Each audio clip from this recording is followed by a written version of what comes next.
नमस्कार, मैं आशीष राठौर आपका फिर से एक बार स्वागत करता हूं। दिल्ली के मुख्यमंत्री अरविंद केजरीवाल जिस तरीके से अभी दिल्ली में उनके शीश महल को लेकर के चारों तरफ चर्चाएं चल रही है, 45 करोड़ रुपए के रिनोवेशन का मामला आ गया है और उस पर से भी शराब घोटाले की उनके ऊपर जो कार्रवाई चल रही है, इस बीच में अरविंद केजरीवाल क्या गठबंधन तोड़ने वाले हैं? अब किसके साथ गठबंधन करेंगे कि वो गठबंधन तोड़ने वाले हैं और किसके साथ गठबंधन उनकी होने वाली है, ये बातें तो आपको आगे बताएंगे। और जितने भी विपक्षी नेता हैं वो तमाम लोग ये कोशिश में हैं कि किसी तरीके से हम अपनी जो एक सरकार अलग बना ले, एक विपक्ष की अलग एकजुटता अभी जो पूरे देश में चल रही है, इससे साफ तौर पे पता चलता है कि सारे जितने भी विपक्षी दल हैं, क्षेत्रीय पार्टी हैं, वो पूरी तरीके से सीना पीट रहे हैं और इसलिए कि उनकी भ्रष्टाचारिता पूरे देश और दुनिया के सामने आ रही है। एक नया मामला निकल करके सामने आ गया है जिसमें अरविंद केजरीवाल गठबंधन से पहले ही गठबंधन टूटने की पूरी तरीके से बात आ रही है। आखिर ये मामला कौन सा है? पहले दोस्तों आपको बताएं कि अभी राघव चड्ढा और परिणीति चोपड़ा, इन दोनों की इंगेजमेंट हुई है पिछले दिनों और उस इंगेजमेंट में कौन कौन लोग शामिल थे? पंजाब के मुख्यमंत्री भगवंत मान, दिल्ली के मुख्यमंत्री अरविंद केजरीवाल, राघव चड्ढा, प्रियंका चोपड़ा, परिणीति चोपड़ा और भी कुछ तमाम लोग बॉलीवुड के गिने चुने लोग शामिल हुए थे।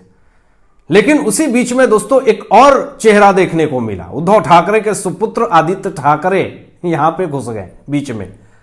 अब वहीं से मेरे मन में यह ख्याल आया कि कुछ तो ख्याली पुलाव चल रहे हैं कि अचानक आदित्य ठाकरे क्यों इस पार्टी में इंगेजमेंट में शामिल हुए हैं। और बिल्कुल यह अंदाजा मेरा सही निकला और आज देखिए सुबह सुबह ही यह खबर आई कि आदित्य ठाकरे जो दिल्ली के मुख्यमंत्री हैं अरविंद केजरीवाल, उनसे मुलाकात करने पहुंचे हैं। सुबह सुबह ही विपक्षी एकजुटता करने के लिए पहुंचे हुए हैं। यह 1 घंटे तक की मुलाकात थी, मीटिंग थी और शक तो उस वक्त ही हो गया था जब इंगेजमेंट में आदित्य ठाकरे को देखा गया कि कुछ तो है जो ख्याली पुलाव पकाए जा रहे हैं। अब यहां पे मामला यह है दोस्तों कि लोकसभा चुनाव 2024 की आने वाली है। विपक्षी एकजुटता करने में लगी हुई है और इसमें सबसे अव्वल दर्जा अगर दिया जाए तो वो हैं नीतीश कुमार जी। वो तो 3 दिन में 3 राज्य घूम रहे हैं, सारे विपक्षियों को एकजुट करने में लगे हुए हैं। लेकिन इसमें अब यह कयास लगाए जा रहे हैं कि आदित्य ठाकरे अरविंद केजरीवाल से जो 1 घंटे की मुलाकात हुई है, अब लोकसभा चुनाव में महाराष्ट्र में जो उद्धव ठाकरे की शिवसेना है और आम आदमी पार्टी दोनों एकजुट होकर के राजनीति में उतरेंगे और इलेक्शन लड़ेंगे। दोस्तों यहां पे यह बता दें कि इतिहास गवा रहा है, उद्धव ठाकरे का किसी से नहीं बना। पहला चीज, ये गठबंधन तो करेंगे आम आदमी पार्टी का, लेकिन इसके साइड इफेक्ट क्या होंगे उद्धव ठाकरे के साथ आम आदमी पार्टी अगर गठबंधन करती है, तो ये पहले सुन लीजिए।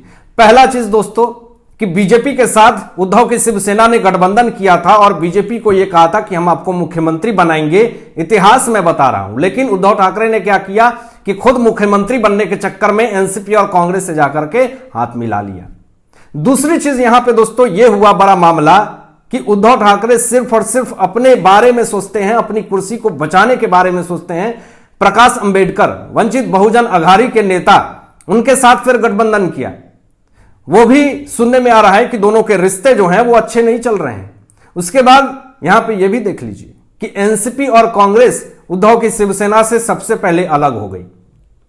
सारे लोग उद्धव ठाकरे की शिवसेना के गठबंधन से दूर हो गए, उनके साथ नहीं मेल मिलाप चल पाया। 40 विधायक थे, एकनाथ शिंदे ने उठा करके बगावत किया, सारी जो हैं वो बागी विधायक हो गए। सारे लोग अपनी बाला साहब ठाकरे जी के विचारधारा को बचाने के लिए उद्धव का साथ छोड़ दिया।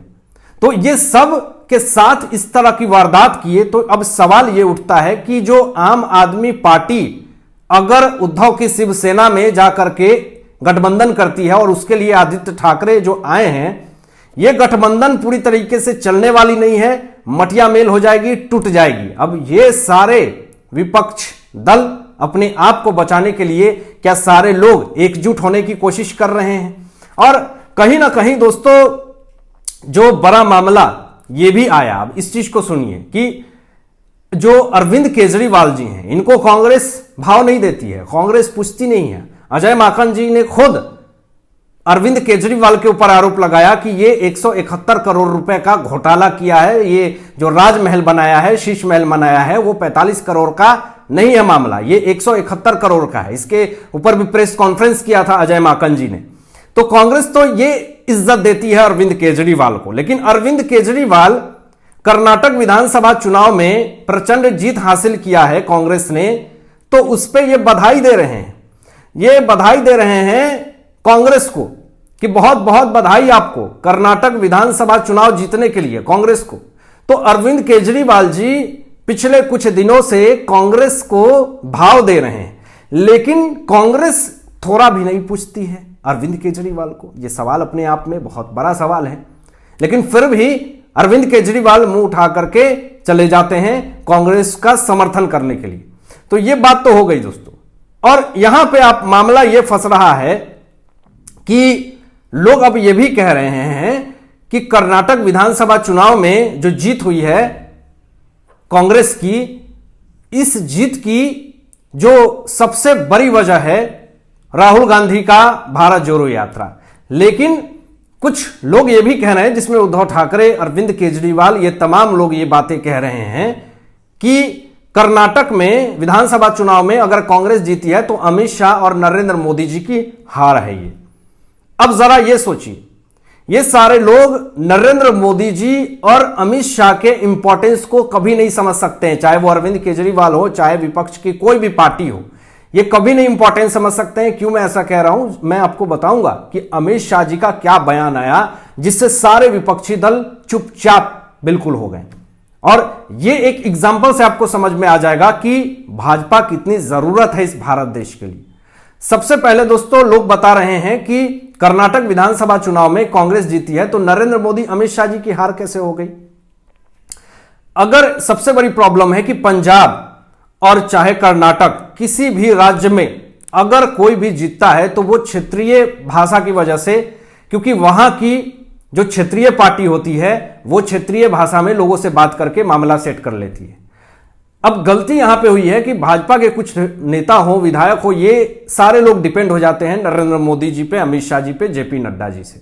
वो सारे लोगों के बीच में जाकर के क्षेत्रीय भाषा में तो नहीं बात कर सकते हैं। तो यही प्रॉब्लम हुई है पश्चिम बंगाल में, वही प्रॉब्लम हुई है कर्नाटक में। लेकिन कर्नाटक विधानसभा चुनाव में भले ही जीत हो गई हो कांग्रेस की, लेकिन खुशी बीजेपी में है। क्यों? लोकसभा चुनाव आने वाले हैं। क्योंकि अभी से ही जैसे ही कांग्रेस कर्नाटक में जीतती है, पाकिस्तान जिंदाबाद का नारा लगना शुरू हो जाता है। तो आने वाले समय में इनके लिए ही बहुत बड़ी परेशानी होगी। और मैं ये क्यों कह रहा हूं कि अमित शाह जी के जैसे विचारधारा, भाजपा की विचारधारा नहीं हो सकती है किसी भी क्षेत्रीय पार्टी का। अमित शाह जी ने दोस्तों कर्नाटक विधानसभा चुनाव में कांग्रेस ने जीत हासिल करी है, तो उसमें अमित शाह जी ने यह बात कही कि नरेंद्र मोदी और बीजेपी के नेतृत्व में कर्नाटक के लोगों का कल्याण करता रहूंगा। ऐसा नहीं है कि भाजपा की सरकार कर्नाटक में नहीं है तो वो कर्नाटक के लोगों की जरूरतों को पूरा नहीं करेंगे। वो इस देश के मुखिया हैं, वो इस देश के जनता लोगों के जरूरतों को पूरा करने के लिए हैं। और जो छोटी मोटी पार्टियां चला रहे हैं, जो राज्य स्तर पे काम कर रहे हैं, वो देश स्तर की बात ना करें और देश स्तर के लोगों को चुनौती ना दें तो ज्यादा अच्छा होगा। धन्यवाद।